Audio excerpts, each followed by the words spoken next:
ನಿನ್ನೆ ಗಣೇಶೋತ್ಸವದ ಮೆರವಣಿಗೆ ಮೇಲೆ ಕಲ್ಲು ತೂರಾಟ ಮಾಡಿದ್ದಾರೆ. ನನಗನ್ನಿಸುತ್ತೆ ಇದನ್ನು ಒಂದು ಟೆಸ್ಟ್ ಡೋಸ್ ಕೊಡ್ತಾ ಇದ್ದಾರೆ. ಹಿಂದೂ ಸಮಾಜ ಮತ್ತು ಸರ್ಕಾರ ಹೇಗೆ ಪ್ರತಿಕ್ರಿಯಿಸುತ್ತೆ ಅಂತ ಟೆಸ್ಟ್ ಡೋಸ್ ಕೊಡ್ತಾ ಇದ್ದಾರೆ.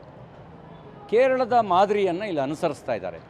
ಈ ರೀತಿ ಕೋಮುಗಲಭೆಯನ್ನು ಹುಟ್ಟಾಕಿ ಸಾಮಾಜಿಕ ಕಂದಕವನ್ನು ದೊಡ್ಡದು ಮಾಡಬೇಕು ಅಂಥೇಳಿ ಒಂದು ಷಡ್ಯಂತ್ರ ನಡೆದಿದೆ.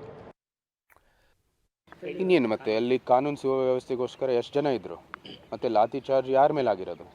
ಅದು ಮಹಿಳೆಯರ ಮೇಲೆ ಹೆಚ್ಚು. 30 ಮಂದಿ ಗಾಯಗೊಂಡಿದ್ದಾರೆ. ಆದರೆ ಬಹುತೇಕ ವ್ಯಕ್ತಿಗಳು ಇದು ಮಹಿಳೆಯರು. ಅದಕ್ಕಾಗಿ ಯಾರು ವಿಫಲತೆ? ಇದು ತಾರ್ಕಿಕವಾಗಿ ವಿಶ್ಲೇಷಣೆ ಮಾಡುವಂಥದ್ದು ಸಾಮರ್ಥ್ಯ ಇದ್ದರೆ ನಾವೆಲ್ಲ ಕೂಡ ಒಂದೇ ಅಂತ್ಯಕ್ಕೆ ಬರ್ತೀವಿ. ನಾವೆಲ್ಲರೂ ಜವಾಬ್ದಾರಿಯುತ ಸ್ಥಾನದಲ್ಲಿದ್ದೀವಿ. ರಾಜ್ಯದಲ್ಲಿ ಕಾಂಗ್ರೆಸ್ಸು ಆಡಳಿತ ಪಕ್ಷ, ಜನರ ಮತದ ಮೂಲಕ ಅವರು ಗೆದ್ದು ಬಂದಿರತಕ್ಕಂಥದ್ದು ಆ ಸ್ಥಾನಕ್ಕೆ. ಸಾಕ್ಷಿ ಸಹಿತ ಮಾತಾಡಲಿ. ಸುಮ್ಮನೆ ಬೇಜವಾಬ್ದಾರಿಯುತ ನಿಲುವುಗಳು, ಹೇಳಿಕೆಗಳು ಹೇಳೋದು. ಇನ್ನು ಮದ್ದೂರು ತಾಲೂಕು ಕಚೇರಿ ಬಿಟ್ಟು ಕದಲ್ತಾ ಇಲ್ಲ ಬಿಜೆಪಿಯ ನಾಯಕರುಗಳು. ಕಲ್ಲು ತೂರಿದಂತಹ ಕಿಡಿಗೇಡಿಗಳ ವಿರುದ್ಧ ಕ್ರಮಕ್ಕೆ ಒತ್ತಾಯಿಸ್ತಾ ಇದ್ದಾರೆ.